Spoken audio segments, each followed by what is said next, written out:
किसी शहर में एक आदमी प्राइवेट कंपनी में जॉब करता था। वो अपनी जिंदगी से खुश नहीं था। हर समय वो किसी न किसी समस्या से परेशान रहता था। एक बार शहर से कुछ दूरी पर एक महात्मा का काफिला रुका। शहर में चारों ओर उन्हीं की चर्चा थी। बहुत से लोग अपनी समस्याएं लेकर उनके पास पहुंचने लगे। उस आदमी ने भी महात्मा के दर्शन करने का निश्चय किया। छुट्टी के दिन सुबह सुबह ही उनके काफिले तक पहुंचा। बहुत इंतजार के बाद उसका नंबर आया।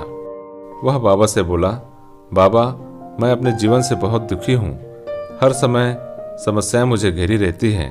कभी ऑफिस की टेंशन रहती है, तो कभी घर पर अनबन हो जाती है, और कभी अपने सेहत को लेकर परेशान रहता हूँ। बाबा, कोई ऐसा उपाय बताइए कि मेरे जीवन से सभी समस्याएं खत्म हो जाए और मैं चैन से जी सकूं। बाबा मुस्कुराए और बोले, पुत्र, आज बहुत देर हो गई है। मैं तुम्हारे प्रश्न का उत्तर कल सुबह दूंगा, लेकिन क्या तुम मेरा एक छोटा सा काम करोगे? हमारे काफिले में 100 ऊंट हैं। मैं चाहता हूं कि आज रात तुम इनका ख्याल रखो। जब 100 के 100 ऊंट बैठ जाएं, तो तुम भी सो जाना। ऐसा कहते हुए महात्मा अपने तंबू में चले गए। अगली सुबह महात्मा उस आदमी से मिले और पूछा, कहो बेटा, नींद अच्छी आई? वो दुखी होते हुए बोला, कहाँ बाबा, मैं तो एक पल भी नहीं सो पाया। मैंने बहुत कोशिश की, पर मैं सभी ऊँटों को नहीं बैठा पाया। कोई न कोई ऊँट खड़ा हो ही जाता। बाबा बोले, बेटा, कल रात तुमने अनुभव किया कि चाहे कितनी भी कोशिश कर लो, सारे ऊँट एक साथ नहीं बैठ सकते। तुम एक को बैठाओगे तो कहीं और कोई दूसरा खड़ा हो जाएगा। इसी तरह तुम एक समस्या का समाधान करोगे तो किसी कारणवश दूसरी खड़ी हो जाएगी।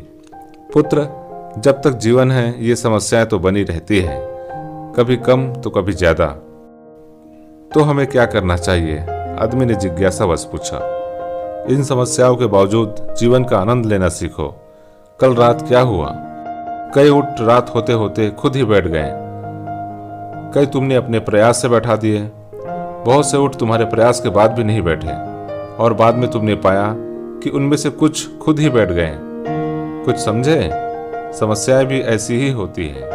कुछ तो अपने आप ही खत्म हो जाती है, कुछ को तुम अपने प्रयास से हल कर लेते हो, कुछ तुम्हारे बहुत कोशिश करने पर भी हल नहीं होती। ऐसी समस्याओं को समय पर छोड़ दो। उचित समय पर वे खुद ही खत्म हो जाती है। जीवन है तो कुछ समस्याएं रहेंगी ही रहेंगी, पर इसका यह मतलब नहीं कि तुम दिन रात उन्हीं के बारे में सोचते रहो। समस्याओं को एक तरफ रखो और जीवन का आनंद लो। चैन की नींद सो। जब उनका समय आएगा वो खुद ही हल हो जाएंगी। बिंदास मुस्कुराओ, क्या गम है। जिंदगी में टेंशन किसको कम है। अच्छा या बुरा तो केवल भ्रम है। जिंदगी का नाम ही कभी खुशी कभी गम है। दोस्तों, वीडियो अच्छी लगी हो तो लाइक करें, अपने दोस्तों एवं प्रियजनों को शेयर करें और चैनल को सब्सक्राइब करें। धन्यवाद।